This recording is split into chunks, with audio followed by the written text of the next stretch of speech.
안녕하세요, 혜연입니다. 오늘은 EQ 트레이닝북 3. 이번 한 주 정말 많은 일이 있었는데 얼른 쓰고 싶어요. 너무 기대가 됩니다. 같이 써보러 갈까요? 첫 번째 파트입니다. 스스로 정하는 감정 온도라는 파트고요. 내일 가장 중요한 행동 중심 목표를 한 가지 써주세요. 클라이언트 촬영이 있습니다. 내일에 내가 어떤 역할 모드로 행동할지 키워드로 정의해보세요.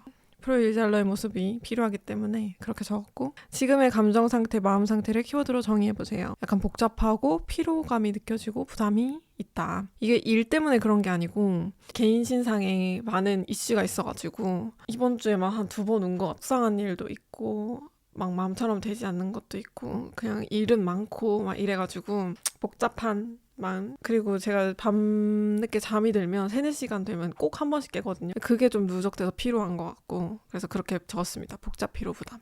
내일에 나에게 필요한 한 문장. 운동을 하거라. 스트레칭은 해요, 집에서. 근데 운동이 안 가죠. 왜 이렇게 안 가시는지 모르겠어요. 다음은 오늘의 거울 일기라는 겁니다. 오늘 가장 강렬했던 감정의 요동 순간을 적어보세요. 일단 본업에 큰 성과가 있었어요. 그 클라이언트한테도 아주 만족스러운 결과를 안겨줬고, 저한테도 좋은 커리어가 될 수 있는 기회가 돼서 너무 기뻤고, 그래서 그때 느낀 나의 감정은 어땠나요? 아침부터 지금까지 감정에 어떤 변화가 있었나요? 성취감, 행복, 감사함, 그리고 동기부여가 좀 됐다. 비슷한 경험이나 감정을 점검한 관찰된 반복 패턴이 있나요? 개인 채널에서 조회수가 또 많이 나왔을 때도 스스로 확신을 얻은 경험이 있었어요. 소속사에서 연락이 온다든지 저희 가능성을 발견해주고 내가 가는 이 길에 불안감이 있었는데 이렇게 확신을 얻게 된 경험이 있었습니다. 오늘 얻은 깨달음, 통찰을 적어보세요. 배운 것이 있나요? 자신의 능력에 확신을 얻어야 된다. 의구심을 가지는 것은 나를 불안하게 할 뿐이다. 의구심 가져야 된다고 생각을 했죠. 그러니까 우월하거나 교만함을 가지면은 놀 게 하나도 없으니까. 근데 저는 불안함이 거의 90%인 것 같아요. 늘 잘하고 있음에도 불구하고. 그리고 잘 할 때도 약간 내가 임포스터가 된 느낌? 그냥 운이 좋아서 된 거 아닌가? 이렇게 생각하기도 하고. 같은 상황이 닥친다면 어떻게 하고 싶으세요? 이렇게 한 뒤의 감정은 어떨까요? 축하 파티를 열어야지. 아주 성대하게. 하겠냐고. 그렇게 한 뒤의 감정은 어떨까요? 아주 기쁠 것이다. 다음은 감정 관찰자의 돋보기입니다. 오늘 가장 기억에 남는 사람을 한 명 적어보. 저는 엄마라고 적었습니다. 관찰하는 순간 그 사람의 감정 상태와 분위기 등을 구체적으로 기록해볼게요. 어제 저녁에 엄마가 설거지를 하다가 말고 이게 바깥에서 푸념하는 소리가 막 들리는 거예요. 막 손톱이 다 상했다. 너무 얇아져가지고 머리카락도 못 감겠다. 이런 말을 하시는 거죠. 그러니까 원인이 뭐였냐면 제가 젤네일을 3번 예약을 해줬는데 그 3번 다 엄마가 임의로 젤네일을 손으로 뜯으신 거예요. 자기가. 소고프라고 하는 그 젤네일을 제거해주는 액이 있어요, 저희 집에. 그걸로 제거를 해도 되고, 제가 제거하라고 예약을 해줬었어요. 근데 엄마는 예약을 했으면 젤네일을 해야 되는 줄 알았던 거예요. 저는 예약을 해줬으니 소고프를 해라, 젤네일을 뜯어라 였는데 3번 다 엄마가 젤네일을 해왔길래 의외로 좀 마음에 들어 하는 건가? 자기 꾸미고 이러는 거에 좀 관심이 생긴 건가? 막 이렇게 생각을 했었던 거죠, 저는. 엄마랑 막 싸우면서 아니 엄마가 3번 다 혼자 가서 했지 않냐, 그거 왜 내 탓을 하느냐. 나는 엄마가 혼자만의 시간을 보냈으면 좋겠고 그게 엄마한테 잘 맞는지 아닌지도 확인해봤으면 좋겠어서, 경험해봤으면 좋겠어서 예약을 해준 건데 왜 그걸 비난을 하냐, 속상하게 하니까. 네가 하기도 싫은 걸 억지로 시켰지 않냐, 내가 뭘 하고 싶어 했냐, 나 애초부터 이런 거 싫어하고 손톱 다 상했고 머리도 못 감겠다, 얇아져가지고 막 뭘 하는 거죠. 둘 다 화를 엄청 냈어요. 엄청. 근데 제가 그때 기분이 또 안 좋았던 이유가 뭐냐면 동생이 있어서 좀 작게 말해야 되는데 동생 놈이 베이글을 먹고 싶다고 해가지고 제가 베이글을 사다 줬거든요. 뭐가 맛있었냐고 물어봤어요. 맛있었어? 어땠어? 물어보는데 대답을 안 하는 거예요. 이놈 새끼가.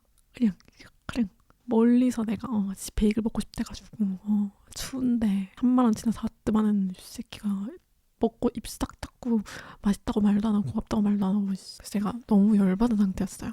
근데 싸우고 싶진 않으니까 그냥 일어났거든요. 속으로 이제 왜 대답을 안 해? 일어나서 방에 왔는데 엄마가 거실에서 내일을 괜히 밖에 했느니 어쩌느니.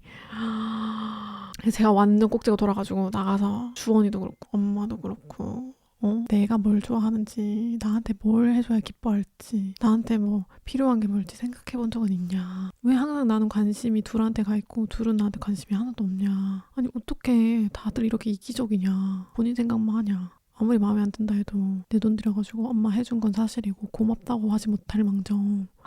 이 인팁들 진짜. 그래요, 알아요. 인팁들이 가준 것만으로, 먹어준 것만으로 이게 고마움의 표시란 거 나도 알아. 살아봐서 알지. 근데 너무하잖아. 하긴. 인물의 감정에서 감정의 이유를 추측해봅시다. 엄마는 자신을 가꾸는 것에 많은 시간을 투자하는 것을 근본적으로 이해를 못하는 사람이에요. 그런 것에 돈을 많이 투자하는 거, 머리를 하고 메이크업에 돈을 쓰고 그런 네일을 하는 거에 투자하는 것 자체를 이해를 못해요. 그런 사람 싫어하고. 하지만 딸이 원하니까 들어주고 싶은 마음에 끝까지 참고 했으나 본인에게 정말 맞지 않는다고 생각한 거예요. 근데 더 이상 이제 안 받고 싶은데 이거 어떻게 좋게 표현하는지 방법을 모르는 거죠. 화를 내야만 사람들이 들어줬던 유년 시절에서 큰 거죠. 엄마는 목소리 큰 사람이 이기는 집안에서 큰 거죠. 비난하고 화내는 걸로 표현하는 것밖에 배우지 못했던 거예요. 그래서 고마운 마음과 미안한 마음을 적절히 표현하면서 난 이거를 하고 싶지 않아. 사실은 더 예약을 안 해줬으면 좋겠어. 혹은 이걸 제거하는 방법을 알려줬으면 좋겠어. 이렇게 좋게 얘기할 수도 있는 건데 답답하고 스스로도 속상하지만 이제 한 번 튀어나온 이 비난의 말을 어떻게 주워 담아야 되는지 모르는 거죠. 비난을 했으니까 나 이 스탠스로 계속 가야 되는 거야. 한 번 튀어나온 입장을 고수하는 것밖에는 방법을 몰랐다. 이렇게 감정의 이유를 추측해 볼 수 있을 것 같습니다. 해당 인물을 바라본 내 감정은 어땠나요? 슬펐어요, 처음에. 진짜 나는 화살표가 다 엄마랑 주원이를 향해 있는데 그들은 화살표를 나한테 안 들이우니까 나는 아웃 오브 안주인 거야, 그냥. 그렇게 느꼈어요, 나는. 그래서 슬펐어. 받는 걸 당연하게 생각하진 않겠지만 물론. 그리고 속상했고 엄마가 그 순간 너무 미웠어요. 감정을 해석하고 난 뒤 감정은 어떠세요? 좀 엄마가 안타깝고 그래, 엄마도 뭐 유년 시절까지 본인이 선택하면서 태어날 수 없으니까 안타깝고 슬펐어요. 조금 깝깝했어요. 이걸 언제 다 헤쳐나가서 언제 우리는 좋은 대화를 할 수 있을까, 이런 마음에 조금 깝깝슨했습니다. 하고 내 감정의 퍼즐 찾기, 요거 한번 해볼게요. 오늘 가장 잘못된 판단을 적어보세요. 엄마랑 사소한 것으로 다툰 것. 네, 어제 새벽에도 싸우고 오늘도 싸웠습니다. 맨날 싸워요. 잘못된 판단을 이끈 핵심 원인은 무엇인가요? 생필품, 장보기, 빨래, 분리수거, 일반 쓰레기 등 집안일을 도맡아서 하는 것에 이제 주관하는 거에 지친다. 애를 키우시는 분들은 아시겠지만 기획노동이라는 것이 있습니다. 기획노동이란 실제로 그 일을 하고 있지 않음에도 계획해서 이게 이때쯤 떨어지겠구나, 이걸 채워넣어야 되겠구나, 이게 필요하겠구나 하고 공부하고 배우고 그 계획을 세우는 것까지를 하는 게 그 기획노동이라고 하는데요, 여러분.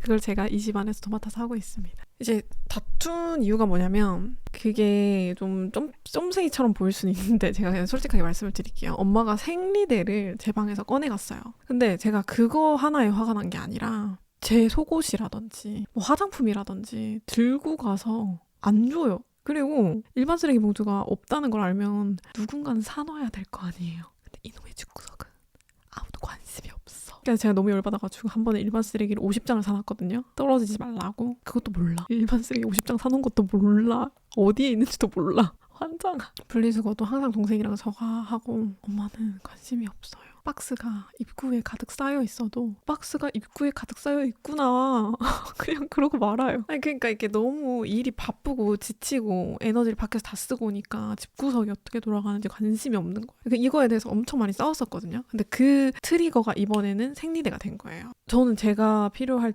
때 쓰려고 사놨던 걸 자꾸 야금야금 들고 가니까 열받잖아요. 나도 생리인데. 아무튼 간에 제 방에 들어와가지고 얌체처럼 그 생리대를 들고 가는 걸 보면서 너무 딱밥이 마려운 거예요. 아무튼 좀 얄미운 거죠. 어떻게 일반 쓰레기 봉투 하나 안 사놓으니까. 그래가지고 엄마한테 엄마 생필품을 좀 같이 사. 관심을 좀 가져. 이렇게 하면서 싸운 거죠. 그냥 아시죠, 여러분? 생리를 하면 사람이 굉장히 호르몬에 노예가 된다는 거. 엄마도 생리를 하고 있었고 저는 생리 하루 전이었고 호르몬 대 호르몬이 만나가지고 이제 대판한 거예요. 반복된 패턴을 찾아보세요. 엄마는 바쁘고 신경을 못 쓰는데 안 되는 걸 계속 하라고 하는 나. 이해하고 넘겨야 되는데 계속 그 부분에 집착하는 나. 비슷한 상황이 온다면 다음에 어떻게 하면 좋을까요? 그냥 해놓고 그냥 좋게 말해야 되겠죠. 엄마 분리수거 이번에도 주원이랑 내가 했어. 엄마 일반 쓰레기 봉투 50개 사놨어.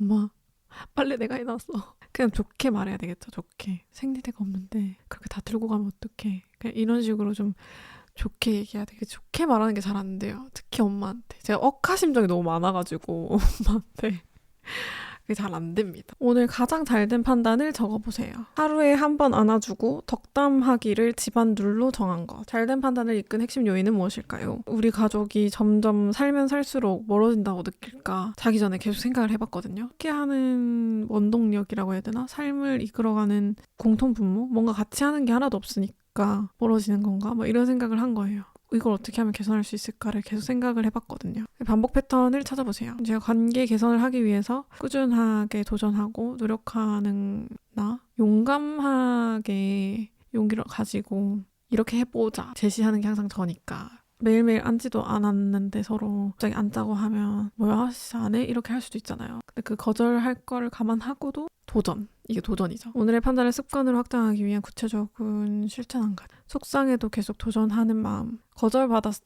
때 슬프고 좀 외로운 마음이 들 때에 운동하기. 그러니까 모든 게 다 제 맘 같지가 않잖아요. 사람이. 싫을 수도 있고 안 하고 싶을 수도 있고. INTP들은 거절을 진짜 잘하거든요.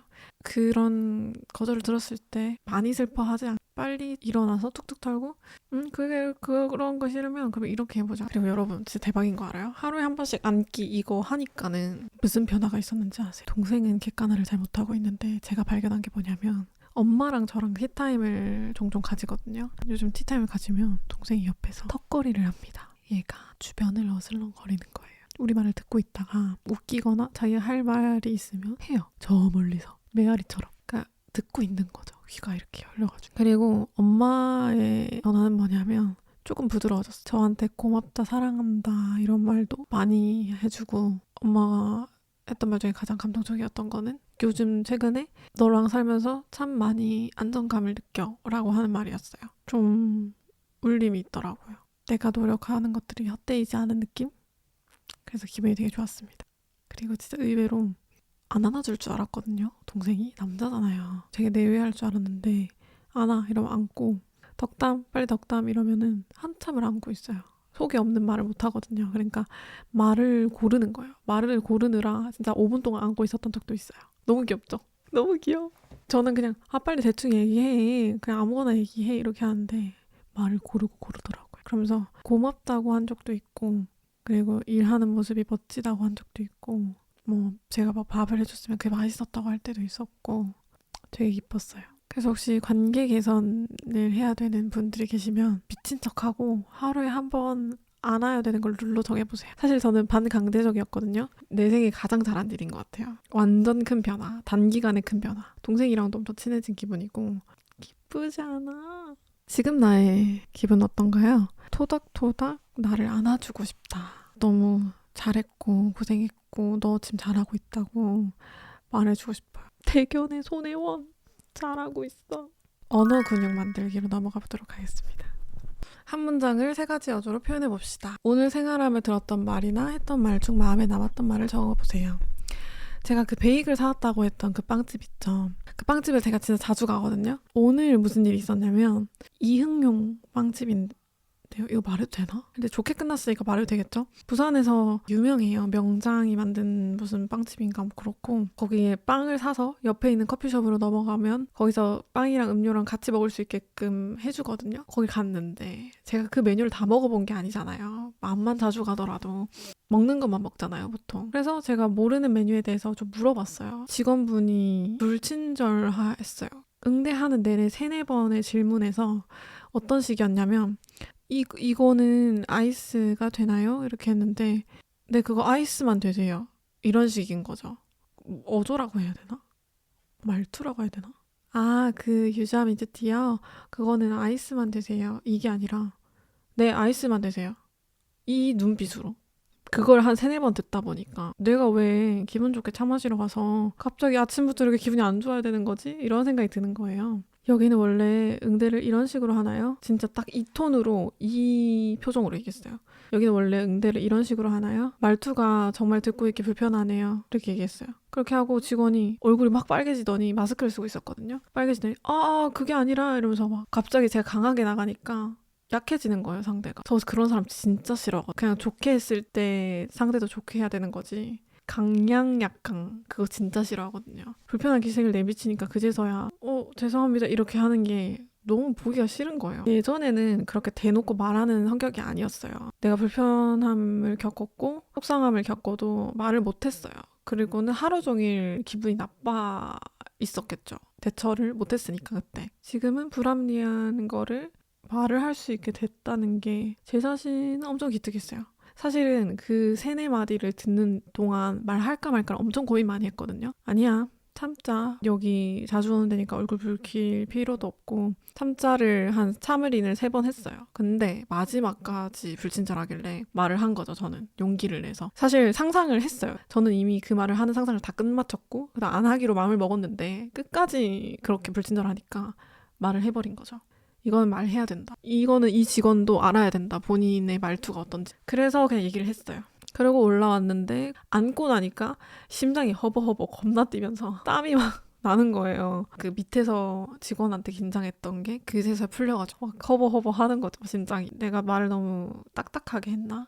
그런 성찰을 좀 하게 되면서 나갈 때는 말을 제대로 해보자. 오해일 수도 있으니 차를 다 마시고 이제 집에 가려고 내려왔을 때 저기 혹시 잠시만 얘기 나눌 수 있을까요? 해서 바로 앞에 입구에서 둘이서 얘기를 했는데 베이커리 일이 굉장히 고단한 것을 이해한다. 정말 일도 고단하다고 들었다. 피곤하고 힘들고 하다 보면은 저도 그렇게 말이 나갈 때가 있고 다 이해한다고. 그 사람도 사실은 제가 여기 온 지 얼마 안 돼서 모르기도 하고 조금 손에 안 익어서 딱하게 이렇게 된 것 같다. 일부러 그랬던 거는 아니니까 오해하지 않았으면 좋겠다. 죄송하다 이렇게 얘기를 하더라고요. 나는 이 사람이 고인물이어서 나한테 딱딱하게 한 줄 알았는데 일하기 싫어서 저한테 그렇게 티낸 줄 알았는데 일을 몰라서 그렇게 한 거였더라고요. 스탠스 자체가 아무도 날 도와주지 않아. 나는 나 혼자서 이걸 해야 되고 나 지금 너무 스트레스가 많아를 온몸으로 내뿜을 필요는 없는 거거든요. 그러면 그럴수록 자기한테 안 좋아지는 상황이 오지. 그래서 그 삶의 태도에 저는 어쩌면 화가 난 걸지도 모르겠어요. 다 차치하고 좋게 풀었어요. 저도 죄송하다 이렇게 얘기하고 새해 복 많이 받으세요. 그 얘기를 여기 써보려고 해요.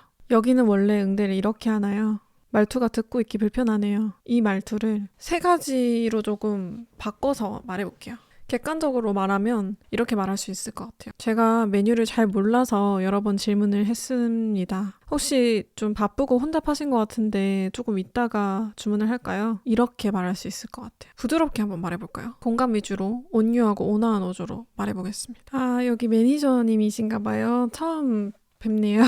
혹시 제가 메뉴를 몰라서 질문을 좀 드린 건데 많이 바빠 보이셔가지고 제가 빨리 메뉴를 못 정해서 죄송합니다. 혹시 기분 나쁘신 건 아니죠? 이렇게 말할 수 있을 것 같아요. 부드럽게 말해도 약간 비아냥 거릴 수밖에 없는 것 같아요. 이게 최선인 것 같아요. 부드럽게 말해도. 단단하게 의식적으로 주체적인 어조. 손혜원 매니저님은 제가 처음 뵙네요. 제가 메뉴를 빨리 못 정해서 조금 답답하시죠? 추천해 주시면 그걸로 먹겠습니다. 베이커리 일이 고단하다고 들었는데 하지만 조금 부드럽게 말씀해 주시면 좋을 것 같아요. 아침부터 기분을 망치고 싶지가 않네요. 3개의 문장을 비교하고 느낀 점을 적어볼까요? 나의 불편함을 표현하는 일은 유쾌하지 않다. 3가지 어조로 다르게 말한다 한들. 유쾌하게 넘기는 게 짱인 게 충청도식이잖아요. 충청도식 비유를 배우러 가야겠다.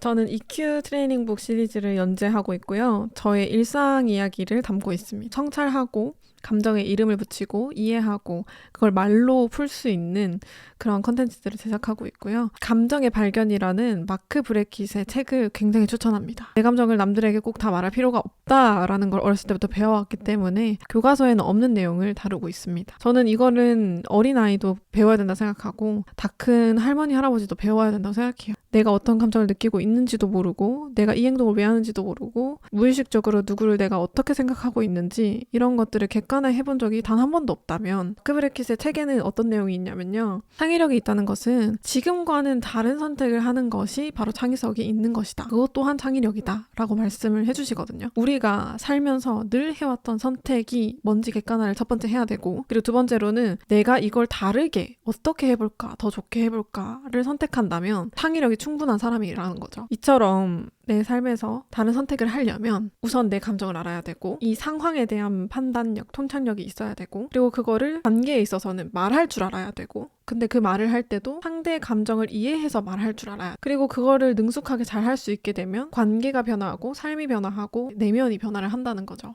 저희는 감정을 나 지금 슬퍼, 나 지금 비참해, 지금 나 수치스러워, 그걸로만 재단할 수 없다고 해요. 한 가지로 규명되지 않아요. 감정은 1초에도 여러 가지를 느낄 수 있다고 합니다. 수치심, 불편함, 사랑, 행복이 한 번에 올 수도 있는 거예요. 그러니까 우리가 감정을 말할 때에 나 지금 슬퍼 라고 말하지만 그 슬픔 안에는 굉장히 많은 것들이 있는 거거든요. 감정 공부라는 것은 끝이 없다. 판도라의 상자와 같고, 내 무의식을 들여다보기 위해서는 작은 것부터 객관화하는 연습이 필요하다. 감정에 이름 붙이기를 능숙하게 할 수 있게 되면은 이제 내가 이 감정이 동시에 드는구나를 알 수 있게 되는 거죠. 그리고는 타인한테 말할 수 있는, 나 지금 당신이 그 말을 해서 굉장히 수치스러워요, 나 너무 상처받았어요, 슬퍼요, 이 말을 할 수 있게 되는 거죠. 비난하는 게 아니고. 제가 제일 많이 했던 게 뭐였냐면 상대를 비난하는 거였어요. 지금도 마찬가지로 안 고쳐지는 것 중에 하나인데, 상처를 이렇게 다 받잖아요. 이 사람이 날 공격했다고 생각이 들잖아요. 그럼 비난을 합니다. 엄마 나한테 애초에 관심도 없잖아. 타인의 비난을 하게 되거든요. 이 감정이 여러 가지가 느껴진다는 걸 내가 자각하고 내가 이거 이름 붙여서 말할 수 있게 되면, 나 지금 슬퍼, 엄마가 이렇게 말해서 속상해, 나 화법으로 이렇게 돌릴 수가 있게 돼요. 상대의 감정도 보이기 시작해요. 엄마는 지금 슬픈 거야, 나한테 화내고 비난하지만 본질적으로는 엄마는 내가 이렇게 말해서 수치스러운 거야. 늘 나를 괴롭히던 이 갈등 패턴에서 벗어날 수가 있게 됩니다. 그야말로 다른 선택을 하게 되는 거죠. 관계에서 창의성을 가지게 되는 겁니다.